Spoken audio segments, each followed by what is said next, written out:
கர்த்தருடைய பரிசுத்தமுள்ள நாமத்திற்கு மகிமை உண்டாவதாக. 1 சாமுவேல் 2வது அதிகாரம் 10வது வசனத்தில் எழுதப்பட்டிருக்கிறது, தாம் அபிஷேகம் பண்ணினவரின் கொம்பை உயர பண்ணுவாராம். அன்னாள் தேவனுடைய சமூகத்தில் அவள் துதிக்கிறாள். துதிக்கிறதை நீங்கள் பார்க்க முடியும். என்ன சொல்லி துதிக்கிறாள் அப்படின்னா, தாம் அபிஷேகம் பண்ணினவரின் கொம்பை அவர் என்ன செய்கிறாராம்? உயர பண்ணுவார். அவனுக்கு வேண்டிய பலனை கொடுத்து அவர்களை என்ன செய்கிறார்? உயர பண்ணுகிற கர்த்தர். சங்கீதம் 89வது அதிகாரம் 27வது வசனத்தை நீங்கள் வாசிக்கும் பொழுது, நான் அவனை எனக்கு முதற் பேரானவனும் பூமியின் ராஜாக்களை பார்க்கிலும் மகா உயர்ந்தவனுமாக்குவேன். வேத சொல்லுது, நான் அவனை எனக்கு முதற் பேரானவனும் பூமியின் ராஜாக்களை பார்க்கிலும் மகா உயர்ந்தவனுமாக்குவேன் என்று எழுதப்பட்டிருக்கிறது. யாரை பார்க்கிலும்? பூமியில் இருக்கிற ராஜாக்களை பார்க்கிலும் நான் என்ன செய்வேன்? மிகவும் உயர்ந்தவனாக்குவேன். எது ஒரு மனிதனை உயர்ந்தவனாய் மாற்றுகிறது அப்படின்னா, அவனுக்குள் இருக்கிற அபிஷேகம் அவனை உயர்ந்தவனாய் மாற்றும். இந்த அபிஷேகம் அப்படிங்கிற வார்த்தை எதை குறிக்கிறது? ஏன் ஒரு நபரை ஆண்டவர் அபிஷேகம் செய்கிறார்? இந்த அபிஷேகம் அப்படிங்கிற வார்த்தை, glory to God, தேவனுக்கு ஒரு விசேஷித்தவனாக அல்லது தேவனுடைய திட்டத்தை செய்வதற்கு, தேவன் அவனுடைய வாழ்க்கையில் அவனுடைய கொண்டு எதையோ ஒன்று செய்வதற்காக கர்த்தர் என்ன செய்கிறார் அப்படின்னா, அபிஷேகம் பண்ணுகிறார். நீங்க வேதத்தில் வாசிக்கும் பொழுது, தேவனால் தீர்க்க தரிசன ஊழியத்திற்கென்று அழைக்கப்பட்டவர்கள் என்ன செய்தார்கள்? அந்த அபிஷேகத்தை பெற்றுக்கொண்டார்கள். 1 ராஜாக்கள் 19வது அதிகாரம் 16வது வருஷத்துல எலிசாவை உன் ஸ்தானத்தில் நீ அபிஷேகம் பண்ணு என்று எழுதப்பட்டிருக்கிறது. யாத்திராகமம் 40வது அதிகாரம் 15வது வசனத்தில் வாசிக்கும் போது, அவர்களை ஆசாரிய ஊழியம் செய்யும்படி அவர்களை என்ன செய்? நீ அபிஷேகம் பண்ணு. 1 சாமுவேல் 9வது அதிகாரம் 16வது வசனத்தில், என் ஜனமாகிய இஸ்ரவேல் மேல் அவனை அதிபதியாக நீ என்ன செய் அப்படின்னா அபிஷேகம் பண்ணு. அப்ப இந்த அபிஷேகம் அப்படிங்கிறது நம்மை ஒரு பொசிஷன் படுத்துது. ராஜாவாக, தீர்க்கதரிசியாக, லேவியனாக, ஆசாரியனாக நீங்க அபிஷேகம் பண்ணப்பட்ட எல்லாரையும் நீங்க பார்க்கும்போது ஒரு காரணத்திற்காக அவங்க என்ன செய்தார்கள்? அபிஷேகம் பண்ணப்பட்டதை பார்க்கலாம். Glory to God. அப்ப நீங்களும் நானும், வேதம் சொல்லுகிறது 2 கொரிந்தியர் 1வது அதிகாரம் 21வது வசனத்தில், நம்மை அபிஷேகம் செய்தவர் தேவனே என்று எழுதப்பட்டிருக்கிறது. அப்ப எதற்காக ஒரு மனிதன் அபிஷேகம் பண்ணப்படுகிறான்? நம்ம நினைக்கிறோம், அந்நிய பாஷை பேசுனனால நான் அபிஷேகம் பண்ணப்பட்டுட்டேன் அப்படின்னு நினைக்கிறோம். அபிஷேகம் என்பது தேவன் உங்களை என்ன செய்கிறான்? பிரித்தெடுக்கிறார். எதற்காக பிரித்தெடுக்கிறார்? அன்றைக்கு ஆவியானவர் அவங்களுடைய வாழ்க்கையில இறங்கின பொழுது அவர்கள் ஒவ்வொரு மேலையும் பிரித்தெடுக்கப்பட்ட நாவுகள் உண்டானது. நல்ல கவனிங்க. அப்ப இந்த அபிஷேகம் எதற்காக, ஏன் தேவன் நம்மை அபிஷேகம் பண்ணுகிறார் அப்படின்னா, ஒன்று, நாம் தேவனுடைய ஆசீர்வாதத்திற்கு நாம் உட்பட்டவர்களாய் இருப்பதற்கு. ரெண்டு, தேவனுடைய நம்ம மேல தேவன் வைத்திருக்கிற திட்டத்தை நாம் செயல்படுத்துவதற்கு. மூன்றாவது, ஆண்டவர் ஏன் நம்மை அபிஷேகிக்கிறார் அப்படின்னா, நம்முடைய வாழ்க்கையில பக்தி விருத்தி அடைவதற்காக. 1 யோவான் 2வது அதிகாரம் 27வது வசனம் சொல்லுகிறது, நாம் அவருக்குள் நிலைத்து இருப்பதற்கு நமக்கு கொடுக்கப்படுகிறது தான் அபிஷேகம். இன்னைக்கு நிறைய வசனங்களை கேட்கிறோம், நிறைய சத்தியங்களை கேட்கிறோம். சத்தியத்தை கேட்கிற நாம் நிலைத்திருக்கிறோமா அப்படின்னா ஒரு பெரிய கேள்விதான். காரணம் என்ன தெரியுமா? ஏன் வசனத்தை கேட்டவர்கள் ஏன் அவருடைய விசுவாசத்தில் நிலைத்திருக்கிறது இல்லை? ஏன் எதிர்மறையாய் பேசுகிறாங்க அப்படின்னா, அவங்களுக்குள்ள என்ன இல்லை? அபிஷேகம் இல்லை. அபிஷேகம் இல்லாததுனாதான் வசனத்தை எடுத்து வாக்குவாதம் செய்கிறான். வேதம் சொல்லுது, எதற்கு ஒரு மனிதனுக்கு அபிஷேகம் கொடுக்கப்படுகிறது அப்படின்னா, கேட்கிற வசனத்திற்கு அவன் நிலைத்திருப்பதற்கு, விசுவாசத்தில் நிலைத்திருப்பதற்கு ஆண்டவர் ஒரு மனிதனுக்கு என்ன செய்கிறார்? அபிஷேகம் பண்ணுகிறார். அவர் சொல்றாரு, நான் கடந்து போகிறேன், ஒரு நபர் வருவார், அவர் சகல சத்தியத்திற்குள்ளேயும் உங்களை என்ன செய்வார்? நடத்துவார். புதிய காரியத்தை செய்ய மாட்டார், என்னிடத்தில் இருக்கிறதை எடுத்து உங்களுக்கு என்ன செய்வார் அப்படின்னா, உங்களோடு கூட பேசுவார். இன்னைக்கு நிறைய பேர் என்ன செய்கிறோம் அப்படின்னா, எனக்கு அபிஷேகம் இருக்கு, எனக்கு யாரும் போதிக்க வேண்டியது இல்லை, அந்த அபிஷேகமே என்னை நடத்தும் அப்படின்னு இருக்கிறாங்க. தவறு. வேதம் சொல்லுகிறது, உனக்குள் இருக்கிற அபிஷேகம் உங்களை என்ன செய்யுமா? நீ கேட்ட வசனத்துல உன்னை நிலைநிறுத்தக்கூடியது. ஒரு ஆமென் சொல்லுங்களேன். அல்லேலூயா, அல்லேலூயா. அப்ப நல்ல கவனிங்க, நம்மளுடைய வாழ்க்கையில தேவன் நம்மை அபிஷேகம் பண்ணிருக்கிறார்னு சொன்னேன். எதற்காக என்னை அபிஷேகம் பண்ணுறார்? அபிஷேகம் பண்ணப்பட்டதனுடைய நோக்கம் என்ன? நான் வேதத்திலிருந்து ஒரே ஒரு நபரை மாத்திரம் நான் காண்பித்து கொடுக்கிறேன். வேதம் சொல்லுகிறது, தேவன் தாவீதை அபிஷேகம் பண்ணுகிறதை நீங்க பார்க்கலாம். தாவீது தன்னுடைய வாழ்க்கையில 3 முறை அபிஷேகம் பண்ணப்பட்டான். 3 முறையும் 3 நிலைகளில் அவன் அபிஷேகம் பண்ணப்பட்டான். ஜனங்களுக்கு முன்பாக, குடும்பத்தாருக்கு முன்பாக, தேசத்தில் ராஜாவாக்க 3 நிலைகளில் அவன் என்ன செய்யணும்? அபிஷேகம் பண்ணப்படுகிறான். நீங்க அவனுடைய அழைப்பை நீங்க பார்த்தீங்க அப்படின்னா, வாசிங்க சங்கீதம் 78வது அதிகாரம் 70வது வசனத்தை நீங்கள் வாசிக்கலாம். சங்கீதம் 78:70 வாசித்து பாருங்க. தம்முடைய தாசனாகிய தாவீதை தெரிந்து கொண்டு, முதல்ல ஆண்டவர் ஒரு மனிதனை ஆசீர்வதிப்பதற்கு முன்பதாக அவனை என்ன செய்தார்?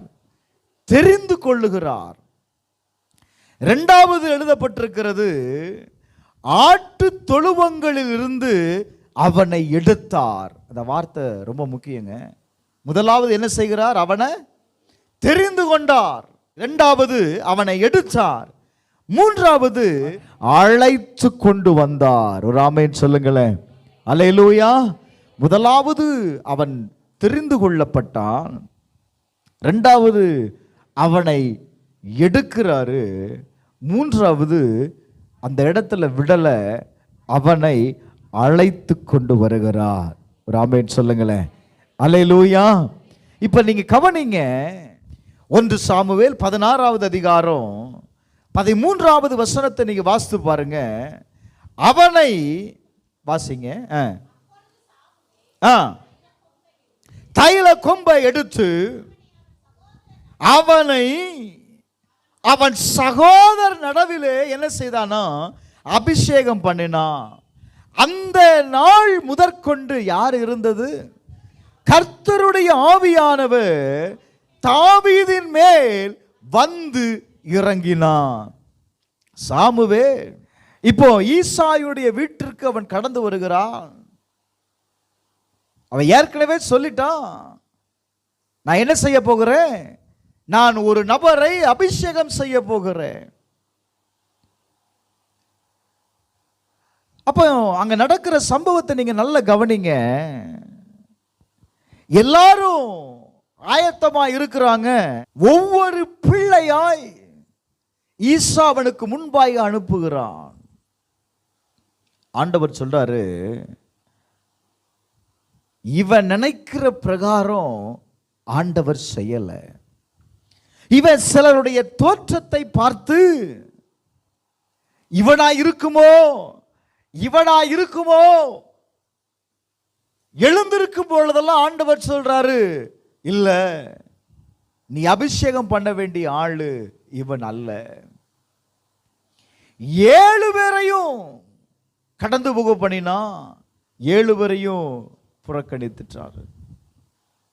இப்ப கேட்கிறான், எப்பா இந்த 7 பேர் மாத்திரம்தான், இவ்வளவுதான் உனக்கு பிள்ளைகளா? கேட்ட மாத்திரத்துல அவன் சொல்றான், இன்னும் ஒருத்தன் இருக்கிறான், அவன் நாடுகளை மேய்த்து கொண்டிருக்கிறான். Glory to God. அவர் என்ன செய்து கொண்டிருக்கிறான்? ஆடுகளை மேய்த்து கொண்டிருக்கிறான். உடனே அவன் சொல்றான், சாமுவேல் ஈசாயை நோக்கி ஆள் அனுப்பி அவனை அழைப்பி அவன் இங்க வரட்டும்.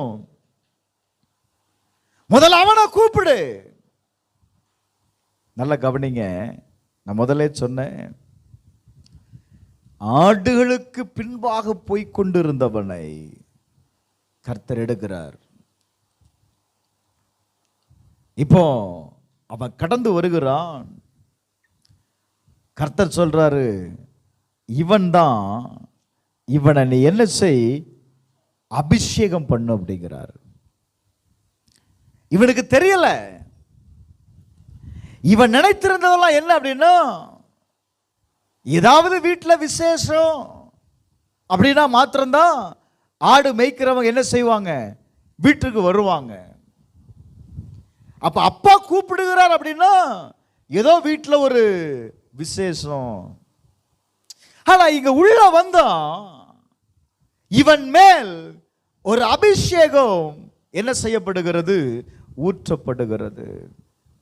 Glory to God. இப்ப நல்ல கவனிங்க.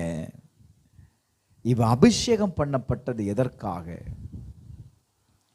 தேவன் இவனை ஒரு ராஜாவாய் மாற்றுவதற்கு இவனை அபிஷேகம் பண்ணினார். அபிஷேகம் பண்ணின ஒரே நாளில் அவன் என்ன செய்யல? ராஜாவா மாறல. இவனை ராஜாவுடைய அரண்மனைக்கு கொண்டு வரணும்.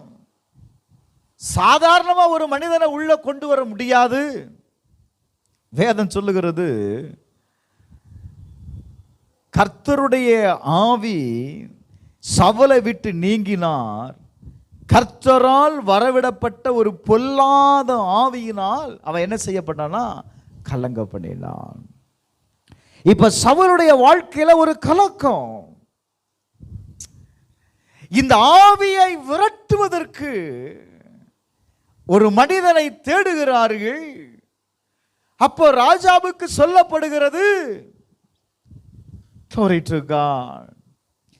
ஈசாயின் மனுஷன் ஒருத்தன் இருக்கிறான், அவன் காரிய சமர்த்தன்,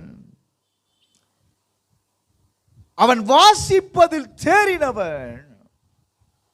வேதம் சொல்லுது, கர்த்தர் என்னதாரா அவனோடு இருக்கிறான். உடனே சவுல் சொல்றான், ஈசாயின் இடத்தில் ஆட்களை அனுப்பி ஆட்டு மந்தையில் இருக்கிற உன் குமாரனாகிய தாவீது என்ன செய், என்னிடத்தில் அனுப்பு. நீ நல்லா கவனிக்கணும், எங்க இருக்கிறான் தாவீது? ஆட்டு மந்தையில் இருக்கிறவனை என்னிடத்துல அனுப்பு. இப்ப இவன் கொண்டு வரப்பட்ட பொழுது இவன் யாராய் மாறிவிடுகிறான்? இவன் அவனுக்கு ஆயுதத்தாரியாய் மாறிவிடுகிறான். தாவீது எப்பொழுதெல்லாம் சுரமண்டலத்தை வாசிப்பானோ அப்பொழுதெல்லாம் அவனுடைய வாழ்க்கையில் இருந்த அந்த பொல்லாத ஆவி என்ன செய்யுமா, வெளியேறும். இது ஒரு பக்கம். இன்னொரு பக்கம், வேதத்தில் நீங்க தொடர்ந்து வாசிக்கும் போது பெலிஸ்தியர்கள் யுத்தம் பண்ணுவதற்கு தங்கள் சேனைகளை சேர்த்து என்ன செய்வாங்க அப்படின்னா, ஒருமித்து கூடி அவர்கள் சவுலும் இஸ்ரவேல் மனுஷரும் ஒருமித்து கூடி எங்க சேர்ந்து நிற்பாங்க, பெலிஸ்தியருக்கு எதிராக யுத்தம் பண்ண வந்து நிற்பாங்க.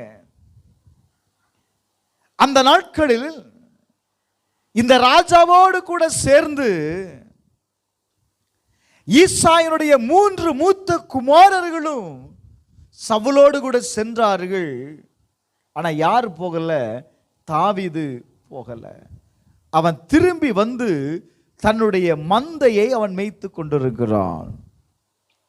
மறுபடியும் அவனை அவனுடைய தகப்பன் என்ன செய்கிறார் அப்படின்னா, தன்னுடைய யுத்தத்தில் இருக்கிற சகோதரர்களை விசாரிக்கும்படி அனுப்புகிறதை நீங்க பார்க்க முடியும். இங்க வாரம் வந்து ஒரு காரியத்தை பார்க்கிறான். பெலிஸ்தியன் என்ன செய்கிறான் அப்படின்னா, ஜனங்களை கலங்கடித்துக் கொண்டிருக்கிறான், வார்த்தையினால் கலங்கடித்துக் கொண்டிருக்கிறான். இவன் விசாரித்து கேட்கிறான். Glory to God. 19வது வசனத்தை வாசிக்கும் போது, சவுலும் அவர்களும் இஸ்ரவேல் எல்லாரும் ஏலா பள்ளத்தாக்கிலே பெலிஸ்தியரோடு என்ன செய்து கொண்டிருந்தார்கள்? யுத்தம் பண்ணி கொண்டிருந்தார்கள். பெலிஸ்திய வீரன் பெலிஸ்தியரின் சேனைகளிலிருந்து எழும்பி வந்து நின்று முன் சொன்ன வார்த்தையின்படியே சொன்னான். அவன் சொன்னதை தாவீது கேட்கிறான். வேதம் சொல்லுது, எல்லாரும் அந்த மனுஷனை பார்க்கும்போது என்ன செய்வாங்களாம்? பயந்தார்கள். மிகவும் பயப்பட்டு விலகி ஓடினார்கள் என்று எழுதப்பட்டிருக்கிறது. இப்ப இவன் கேட்கிறான் 25வது வசனத்துல, இவனை மேற்கொண்டா அவனுக்கு ராஜா என்ன கொடுப்பார் அப்படின்னு கேட்கிறான். அவன் சொல்றான், அவனுடைய குமாரத்தியை அவனுக்கு தந்து அவன் தகப்பன் வீட்டாருக்கு இஸ்ரவேலில் என்ன செய்யப்படும்? சர்வ மானியத்தை கொடுப்பார். ஒரு ஆமென் சொல்லுங்களேன். ஹல்லேலூயா, ஹல்லேலூயா, ஹல்லேலூயா. தன்னுடைய குமாரத்தியை கொடுத்து சர்வ மானியம் அவனுக்கு கொடுக்கப்படும். வேதம் சொல்லுது, இவன் அப்படி விசாரித்துட்டு இருக்கிறான். இதை கேட்ட சகோதரன் உன்னை யார் இங்க வர சொன்னது? அப்ப சொல்றான், நான் வந்ததற்கு ஒரு முகாந்திரம் இருக்கு. நான் வந்ததற்கு ஒரு முகாந்திரம் இருக்கு. ஒரு முகாந்திரம் இல்லாம ஆண்டவர் என்னை இங்க கொண்டு வரல. ஒருவேளை இந்த கால வேளையில இந்த ஆலயத்தில் வந்திருக்கிற நீங்கள் ஏதோ தற்செயல வந்த பாஸ்டர்னு இல்லை, உங்கள் ஆண்டவர் இந்த இடத்துல கொண்டு வந்திருக்கு ஒரு முகாந்திரத்தை கர்த்தர் வைத்திருக்கிறார். அவ சொல்றான், நான் வந்ததற்கு ஒரு முகாந்திரம் உண்டு. ரைட். ராஜாவுக்கு முன்பாக கொண்டு போய் நிறுத்துகிறான். எப்பா, உன்னால அவனை மேற்கொள்ள முடியாது. அவன் யாரா இருக்கிறான்? அவன் சிறு வயது முதல் அவன் யுத்த வீரனா இருக்கிறான். அவன் சொல்றான், நான் ஆடுகளை மேய்த்து கொண்டிருந்த பொழுது ஒரு விசை சிங்கமும் ஒரு விசை கரடியும் வந்தது. இவனும் அவைகளில் ஒன்றாயிருக்கிறான். நல்ல கவனிங்க. ஒரு விசை சிங்கம் வந்துச்சு, ஒரு விசை கரடி வந்தது. மந்தையில் இருக்கிற என் ஆட்டை அது பீறி போடும்படி வந்த பொழுது அதை அடித்து கொண்டு போட்டேன். அவன் சொல்றான், அந்த சிங்கத்தையும் அந்த கரடியையும் நான் கொண்டு போட்டேன். இந்த விருத்த சேதனம் இல்லாத இந்த பெலிஸ்தியனும் அவைகளில் ஒன்றாயிருக்கிறான். ஒரு ஆமென் சொல்லுங்களேன். ஹல்லேலூயா. இன்றைக்கு என்ன பிரச்சனை அப்படின்னா, நம்மளால ஏன் காரியத்தை மேற்கொள்ள முடியல? நம்ம அபிஷேகம் பண்ணப்பட்டிருக்கிறோம், ஏன் நம்மளால மேற்கொள்ள முடியல அப்படின்னா, இப்ப நம்ம ஒரு சிங்கம் வருது அப்படின்னா, ஐயோ சிங்கம் அப்படின்னு சொல்றதுக்கும் சிங்கம் தானே அப்படின்னு சொல்றதுக்கும் ரொம்ப வித்தியாசம் இருக்குல்ல, இருக்கா இல்லையா? ஐயோ சிங்கம் அப்படின்னா நீ என்ன செய்துட்ட? சிங்கத்தை பார்த்து நீ என்ன செய்துட்ட? பயந்து அடுத்து என்ன செய்வீங்க? நீ ஓடுவ இல்ல? சிங்கம் தானே வருது அப்படின்னு நீங்க நினைச்சீங்க அப்படின்னா உங்களுக்குள்ள என்ன இருக்காது அப்படின்னா பயம் இருக்காது. அவ என்ன சொல்றா? நீங்க அவனை பார்த்து பயப்படலாம், ஆனா என்னுடைய பார்வைக்கு முன்பாக அவன் யாரா இருக்கிறான்? ஒரு சிங்கத்தை போல, ஒரு கரடியை போல அவன் இருக்கிறான். அவனுடைய பார்வை அவனை மேற்கொண்டது. இப்ப பெலிஸ்தியனுக்கு முன்பாக போய் நிற்கிறாங்க. பெலிஸ்தியன் சொல்றான், நீ இளைஞனா இருக்கிற, உன்னால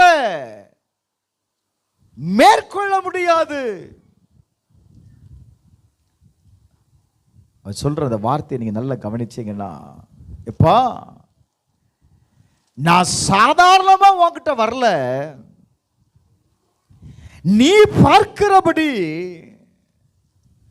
நான் சாதாரணமானவனா இங்க வரல. எனக்கு பின்பாக நீ நிந்தித்த இஸ்ரவேலுடைய இராணுவங்களின் தேவனாகிய சேனைகளுடைய கர்த்தரின் நாமத்தினால நான் உன்னிடத்தில் வருகிறேன். சேனை, நல்ல கவனிங்க. அவனுடைய அவனுக்கு முன்னாடி சொல்றான், நான் சாதாரணமா வரலப்பா, எனக்கு பின்னாடி யார் இருக்கிறா? ஒரு பெரிய சேனை இருக்கு. கோலியாத்து பார்க்கறான், சேனையா? அவன் ஒருத்தன் தானே நிற்கிறான்.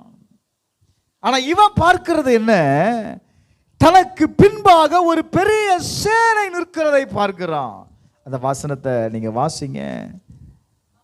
நானும் நீ நிந்தி, அந்த முதல்ல வாசிமா. தாவீது பெலிஸ்தியனை நோக்கி, நீ பட்டயத்தோடு ஈட்டியோடு கேடகத்தோடு என்னிடத்தில் வருகிறாய், நானோ நீ நிந்தித்த இஸ்ரவேலுடைய நாமத்திலே உன்னிடத்தில் வருகிறப்பா. இன்றைய தினம் கர்த்தர் உன்னை என் கையில என்ன செய்வார் சொல்லுங்க, ஒப்பு கொடுப்பான். அவன் கையில எந்த ஆயுதமும் இல்லை. அவன் பழக்கப்படுத்தின தன்னுடைய அடைப்பையில் போட்டு வைத்திருந்த ஒரு கல்லை எடுத்து தன்னுடைய கவனில் வைத்து ஒரே சுற்றாய் சுழட்டி வீசின உடனே அவ்வளவு பெரிய பெலிஸ்தியன் என்ன செய்தான் தெரியுமா? கீழே விழுந்தான். நல்லா கவனிக்கணும். தான் அபிஷேகம் பண்ணினவனுக்கு கர்த்தர் எதை கொடுக்கிறார்? பலத்தை கொடுத்து அவன் தலையை கர்த்தர் உயர்த்துவாராம். இந்த தாவீது தன்னுடைய வாழ்க்கையில் அபிஷேகம் பண்ணப்பட்டதனுடைய பிரதான நோக்கம் என்ன தெரியுமா? சமஸ்த இஸ்ரவேலுக்கு முன்பாக இவன் யாரா மாறணும்? ராஜாவாய் கொண்டு வர வேண்டும் என்பது யாருடைய திட்டமாய் இருந்தது? தேவனுடைய திட்டம். சாதாரணமா ஒரு மனிதனை கொண்டு வந்து இவன் தான் உங்களுடைய ராஜா அப்படின்னு என்ன செய்ய முடியாது, சொல்ல முடியாது, நிறுத்த முடியாது. ஜனங்க இவனை ராஜாவா ஏற்றுக்கொள்ளணும், ஜனங்க நம்பணும். நல்ல கவனி. ஒரே ஒரு பெலிஸ்தியனால சமஸ்த இஸ்ரவேல் தேசமும் ராஜாவும் கலங்கி கொண்டிருந்த கலங்கடிக்க பண்ணின நபரை தாவீது வீழ்த்தினான். இப்ப சொல்றான், எல்லாரும் 1 சாமுவேல் 18வது அதிகாரம் 7வது வசனத்தை வாசித்து பாருங்க. ஆடி பாடுகையில் சவுல் கொன்றது 1000, ஓ தாவீது கொன்றது என்ன எத்தனை? 10000 என்று முறையாய் பாடினார்களாம். சொல்லுங்களேன், எப்படி பாடினாங்க? முறையாய் பாடினார்கள். அப்படின்னா என்ன? அந்த தேசம் முழுவதும் ஒரே சத்தம். சவுல் கொன்றது 1000, தாவீது கொண்டது 10000. எங்க பார்த்தாலும் ஒரே கோஷம். இப்ப அந்த தேசம் முழுவதும் யாருடைய பெயர் அறிவிக்கப்பட்டது அப்படின்னா தாவீது உடைய பெயர். நல்ல கவனிங்க. எங்க பார்த்தாலும் தாவீதை குறித்து பேசுறான். தாவீதை பாரு, அந்த சின்ன பையன் என்ன செய்துட்டான்? நம்முடைய ராஜா செய்ய முடியாதத அவன் ஒரே ஆளா இருந்து அந்த பெலிஸ்தியனை கொன்று போட்டுட்டான். ஒரு சத்தம் தேசத்தில் கேட்கிறது. இதை கேட்ட சவுல் அவனை எப்படி பார்க்கிறான் அப்படின்னா காய்மகாரமாய் பார்க்கிறான். என்னடா இந்த சின்ன பையன் நமக்கு என்ன கொண்டு வந்துட்டான்? ஒரு பெரிய அவமானத்தை கொடுத்துட்டானே. நம்மளால செய்ய முடியாதத இவன் செய்துட்டானே. Glory to God. அந்த நேரம் வேதம் சொல்லுது, பொல்லாத ஆவி சவுல் மேல் இறங்கிற்று. அவன் வீட்டுக்குள்ளே இருக்கும் பொழுது தாவீது தினந்தோறும் வாசிக்கும்படி அவனுடைய வீட்டிற்கு கடந்து வருவான். வழக்கத்தின்படியே கடந்து வரும் பொழுது அவன் என்ன செய்கிறான் தெரியுமா? தாவீதை கொலை செய்யும்படி அவன் தீர்மானம் பண்ணியிருந்தான். Glory to God. வேதம் சொல்லுகிறது, தாவீது தன் செய்கைகளில் எல்லாம் எப்படி இருந்தானா புத்திமானா இருந்தான். கர்த்தர் என்ன செய்தார் தெரியுமா? அவனோடு இருந்தார். கர்த்தர் அவனோடு இருந்தார்.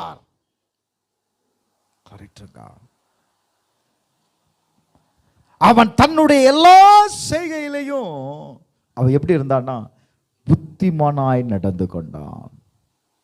அதுதான் அபிஷேகம். அவனுக்குள் இருந்த அபிஷேகம் அவனுக்கு கற்றுக் கொடுத்து கொண்டே இருந்தது. அதனாலதான் அவனுடைய வாழ்க்கையில எல்லா பகுதியிலையும் தேவனை சார்ந்து கொண்டவனாயிருந்தாங்க. இப்ப நீங்க வாசித்தீங்கன்னா 2 சாமுவேல் 5வது அதிகாரம் 3வது வசனத்துல தாவீதை இஸ்ரவேலின் மேல் என்ன செய்தார் தெரியுமா? ராஜாவாக அபிஷேகம் பண்ணினார். ஒரு ஆமென் சொல்லுங்களேன். அல்லேலூயா, அல்லேலூயா. தாவீதை ராஜாவாக அபிஷேகம் பண்ணினார். வேதம் ரொம்ப அழகா சொல்லுது. 2 சாமுவேல் 7வது அதிகாரம் 8வது வசனத்துல அவனை ஆண்டவர் எங்க இருந்து எடுத்தாரு? ஆட்டு மந்தையை விட்டு எடுத்தார். எங்க இருந்து எடுத்தாரு? சத்தமா சொல்லுங்களேன்.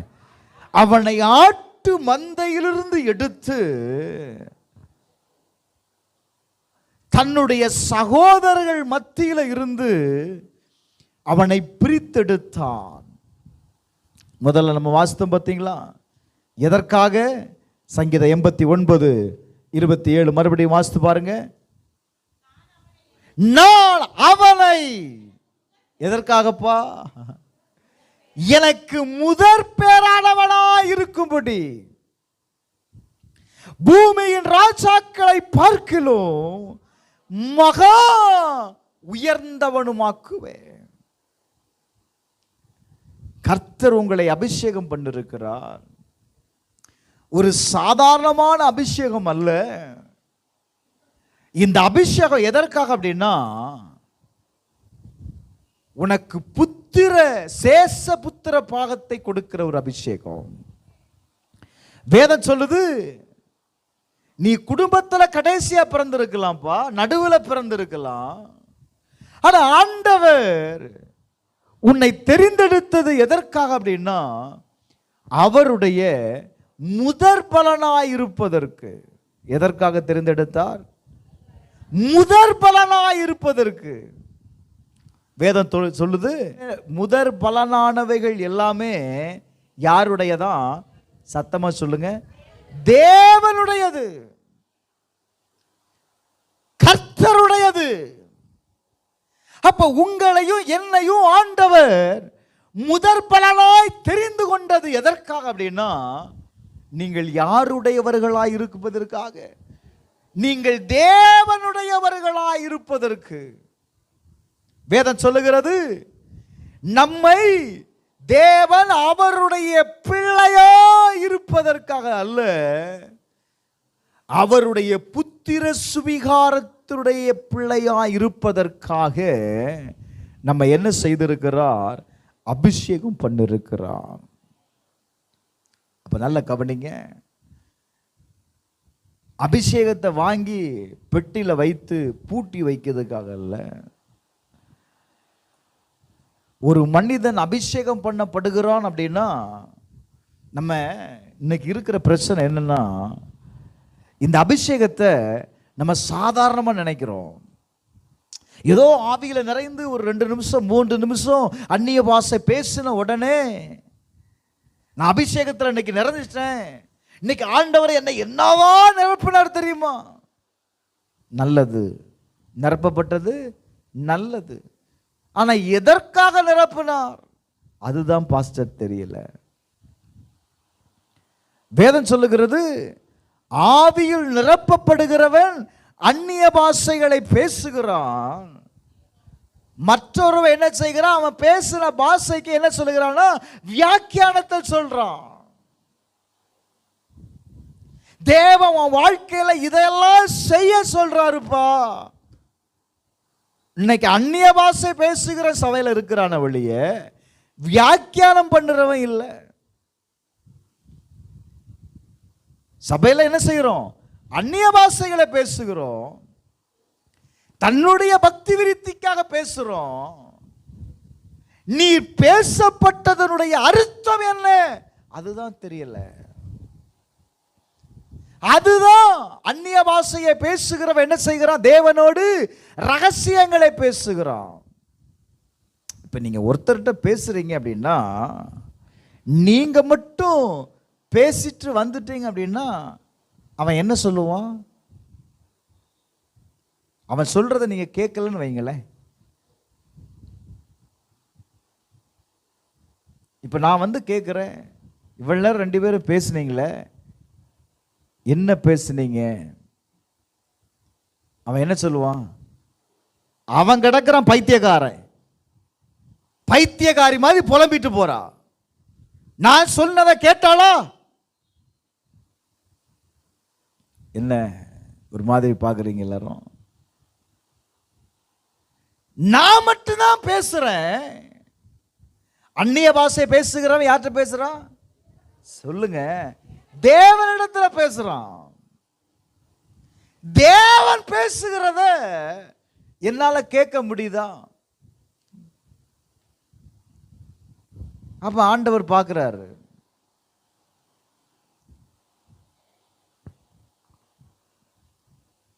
அவன் சொன்ன போலதான் பைத்தியக்காரி இல்ல. நல்ல கவனி, நீ தேவனோடு பேசுகிறது நல்லது. தேவன் பேசுவதை கேட்பது அதை விட மேலானது. ஆண்டவர் நீ பேசுகிறதையும் விரும்புகிறாரு, அவர் உன்கிட்ட பேசுகிறதையும் விரும்புகிறார். இன்னைக்கு நான் அபிஷேகம் பண்ணப்பட்டிருக்கிற ஏன் என்னுடைய வாழ்க்கையில் மேன்மையே இல்லை அப்படின்னா என்ன காரணம்? நான் மட்டும் பைத்தியக்காரி மாதிரி புலம்பிட்டு போயிட்டே இருக்கிறேன். அவர் சொல்லுகிறத நான் கேட்கிறது இல்லை. வேதம் சொல்லுகிறது, தாவீது என்ன இருந்தானா? கர்த்தருக்கு முன்பாக புத்திமானாய் நடந்து கொண்டான். அதனாலதான் தேவன் அவனோடு கூட இருந்தார். நான் இப்படி சொல்றேங்க, ஆண்டவர் சொல்றாரு, தாவீது என்னுடைய இருதயத்திற்கு ஏற்றவன்னு சொல்றாரு. அப்ப ஒருவருடைய இருதயத்திற்கு ஏற்றவனாய் நாம இருக்கணும் அப்படின்னா யாரா இருக்க முடியும் சொல்லுங்க? யாரா இருக்க முடியும்? யாருங்க ஒருத்தனுடைய இருதயத்திற்கு ஏற்றவனா இருக்க முடியும்? எந்த பிள்ளை தான் தகப்பனுடைய வார்த்தைக்கு செவி கொடுக்கிறதோ அந்த பிள்ளை மாத்திரம்தான் தகப்பனுக்கு யாரா இருக்க முடியும் அப்படின்னா பிரியமானவனா இருக்க முடியும். எல்லாமே பிள்ளைங்க தான். 2 பிள்ளைங்க இருக்கிறாங்க, 2 பிள்ளைங்க மேலேயும் ஒரு போல பாசத்தை வைத்திருக்கீங்களா? இல்லையே. ஏன்? ஏமா உங்ககிட்ட தான் கேட்குறேன். ஏன்? ஒன்று மட்டும் கீழ்ப்படியுது, ஒன்று என்ன செய்ய மாட்டுக்கு? கீழ்ப்படிய மாட்டுக்கு. 2 பிள்ளை தான், ஆனா கீழ்ப்படுகிற பிள்ளைக்கு எப்பவுமே ஒரு பாகத்தை எக்ஸ்ட்ரா கொடுக்கிறோம், ஒரு பங்கு அதிகமாக கொடுக்கிறோம் இல்ல? பொல்லாதவர்களாய் இருக்கிற நீங்களே இதை செய்யும் போது உங்களுக்கே இந்த ஆலோசனை வரும்னா அவர் யாரு? அப்ப அவருடைய செயல்பாடுகள் எப்படி இருக்கும் கொஞ்சம் யோசித்து பாருங்க. நீங்க செய்யறது போலயே செய்வாரு. ஏங்க, தாவீதுடைய அவனுடைய வாழ்க்கையில எல்லா பகுதியிலையும் 3 பிரச்சனை அவன் வாழ்க்கையில வந்தது. கர்த்தர் அவன்கிட்ட கேட்டாரா? அவன் ஆண்டவர்கிட்ட வந்து கேட்டாரா என்ன ராஜாவாக்குன்னு கேட்டாரா? இல்லையே. சும்மா ஆடு மேய்த்துட்டு இருந்தவனை கொண்டு வந்து அபிஷேகம் பண்ணி ராஜாவாக்குகிறான். அவன் ராஜபாரியம் பண்ணும் பொழுது நெருக்கம் வந்துச்சு, யுத்தம் வந்தது. ஆனாலும் வசனம் சொல்லுகிறது தேசத்தில் அமைதல் உண்டாயிருந்ததாம். என்ன காரணம்? அவன் என்ன செய்தான் தெரியுமா? தன்னுடைய நாட்களில் தேவனை சார்ந்து கொண்டான். ஒரு ஆமென் சொல்லுங்களேன். ஹல்லேலூயா, ஹல்லேலூயா. அபிஷேகம் பண்ணப்பட்டவன் அபிஷேகம் பண்ணப்பட்டவரோடு கூட இருக்கும் பொழுது என்ன தெரியுமா நடக்கும்? அவன் வாழ்க்கையில் ஆண்டவர் எந்த தீங்கையும் வரவிட மாட்டார். அவன் சொல்ற வார்த்தையை கவனிங்க. சங்கீதம் 20வது அதிகாரம் 6வது வசனத்தை வாசிங்க. 20:6. கர்த்தர் தாம் அபிஷேகம் பண்ணினவரை என்ன செய்கிறாரா? சொல்லுங்க, என்ன செய்கிறார்? ரட்சிக்கிறார். நீர் என்னை அபிஷேகம் பண்ணிருக்கிறீர், அவர் என்னை ரட்சிக்கிறார் என்பதை அவன் அறிந்திருந்தான். சங்கீதம் 28:8 வாசிக்கும் போது தாம் அபிஷேகம் பண்ணினவனுக்கு அவரே என்னவா இருக்கிறாரா? அரணான அடைக்கலமா இருக்கிறார். சங்கீதம் 84வது அதிகாரம் 4வது வசனத்தை நீங்கள் வாசிப்பீர்களே, ஆனால் அங்க சொல்றோம், உம்முடைய வீட்டில் வாசமாக இருக்கிறவர்கள் பாக்கியவான்கள், அவர்கள் எப்பொழுது உம்மை துதித்து கொண்டிருப்பார்கள். நல்ல கவனிங்களேன். தேவனால் அபிஷேகம் பண்ணப்பட்டவன் எப்பொழுதும் தேவனை துதித்து கொண்டே இருப்பான். ஆராதனை நடத்தும் போது நல்ல ஒரு வார்த்தை இல்லை, தன்னுடைய பிரசன்னத்தை நீங்க எங்கெல்லாம் நீங்க சுமந்து கொள்ளுகிறீங்களோ, இது எல்லாராலையும் முடியாது. இது யாரால முடியும் அப்படின்னா, அபிஷேகம் பெற்றவனால மாத்திரம்தான் அந்த பிரசன்னத்தை சுமந்து செல்ல முடியும். வேதம் சொல்லுகிறது, ஆண்டவர் இன்றைக்கு உங்க ஒவ்வொருவரையும் சாதாரணமானவனாய் அல்ல, உபாகமம் 21வது அதிகாரம் 16, 17 ஆகிய வசனத்தை வாசிக்கும் போது, எல்லாரும் வெறுக்கப்படுகிறவனுக்கு நான் கொடுக்கிற அபிஷேகம்தான் சேஷ்ட புத்திர அபிஷேகம். நீ வெறுக்கப்பட்டு இருக்கலாம், நீ மற்றவர்களால் புறக்கணிக்கப்பட்டிருக்கலாம், நீ வேதனை அடைந்து இருக்கலாம். வேதம் சொல்லுது, ஏசாயா 61வது அதிகாரம் 1வது வசனத்துல, கர்த்தராகிய தேவனுடைய ஆவியானவர் என் மேல் இருக்கிறார், என்னை அபிஷேகம் பண்ணி இருக்கிறார். எதற்காக என்னை அபிஷேகம் பண்ணினார்? இருதயம் நொறுங்குண்டவருடைய காயங்களை கட்டுவதற்கு, சிறைப்பட்டவர்களை விடுவிப்பதற்காக, கட்டுண்டவர்களை விடுதலையாக்குவதற்காக ஒருத்தர் அபிஷேகம் பண்ணப்பட்டார். அவர் யார் தெரியுமா? கிறிஸ்து.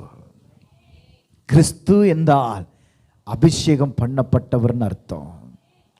இந்த அபிஷேகம் பண்ணப்பட்டவர் நம்ம வாழ்க்கையில கடந்து வரும் பொழுது, உங்க வாழ்க்கையில் இருக்கிற எல்லா கட்டுகளும் என்ன செய்யும் தெரியுமா? அவிழ்ந்து போகும்.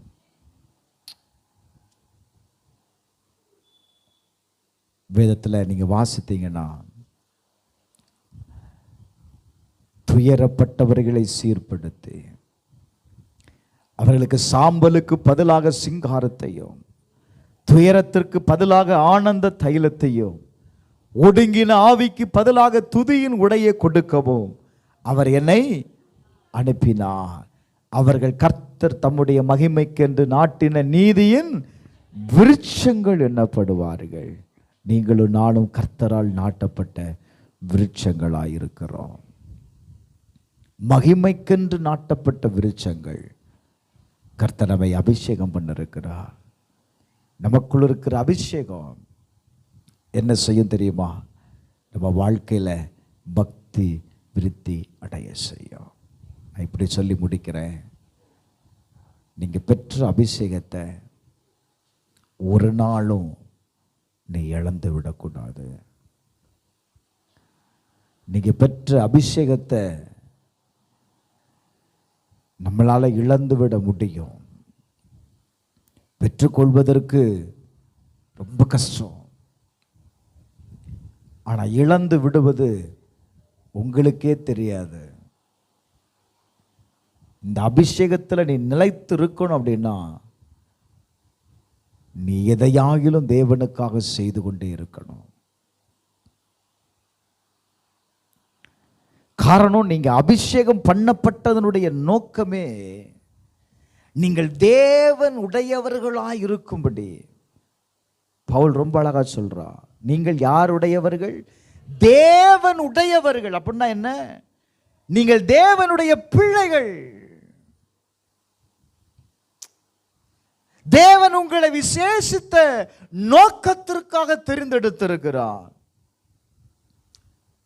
தன்னுடைய சகோதரர் நடுவில் இருந்து அவனை எடுத்தார். இந்த உலகத்தில் எல்லாரும் தெரிந்து கொள்ளப்படலைங்க. உங்க குடும்பத்தில் ஒருவேளை உங்களை தெரிந்தெடுத்திருக்கலாம். உங்களை கர்த்தர் தன்னுடைய கையில எடுத்ததற்கு ஒரு நோக்கம் உண்டு. உங்களை அழைத்து கொண்டு வந்ததற்கு ஒரு நோக்கம் இருக்கு. அந்த நோக்கம் எப்ப வெளிப்படும் தெரியுமா?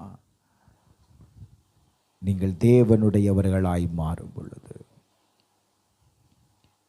தாவீது தன்னுடைய வாழ்க்கையில் தனக்கு வந்த எல்லா நெருக்கத்திலும் அவன் யாரை சார்ந்து கொண்டான் தெரியுமா? கர்த்தரை சார்ந்து கொண்டான். இன்னைக்கு நம்ம சொல்ற ஒரே ஒரு ரீசன் என்ன அப்படின்னா, ஏன் சர்ச்சுக்கு வரல, ஏன் ஆலயத்திற்கு வரல? நம்முடைய நெருக்கத்தையும் வேதனையும் தான் நம்ம முன்னாடி வைக்கிறோம். வேதம் சொல்லுது, அப்பா உன் மேல வைக்கப்பட்ட அபிஷேகம் அது சாதாரணமானது அல்ல. நீ அபிஷேகத்தில் நிறையும் பொழுது உனக்கு தோளில் இருக்கிற அந்த நுகத்தை என்ன செய்யும் தெரியுமா? முறிச்சிடும். நான் இப்படி சொல்றேன், நீங்க எப்பெல்லாம் அபிஷேகத்தில் நிறையப்படுகிறீங்களோ, அபிஷேகத்தினுடைய ஆழத்திற்கு நீங்க போகும்போது உங்க மேல இருக்கிற நுகம் என்ன செய்யும் தெரியுமா? உங்களை அறியாமலேயே உங்களை அறியாமலேயே அதை என்ன செய்கிறோம்? உங்களை விட்டு நீக்கிறோம்.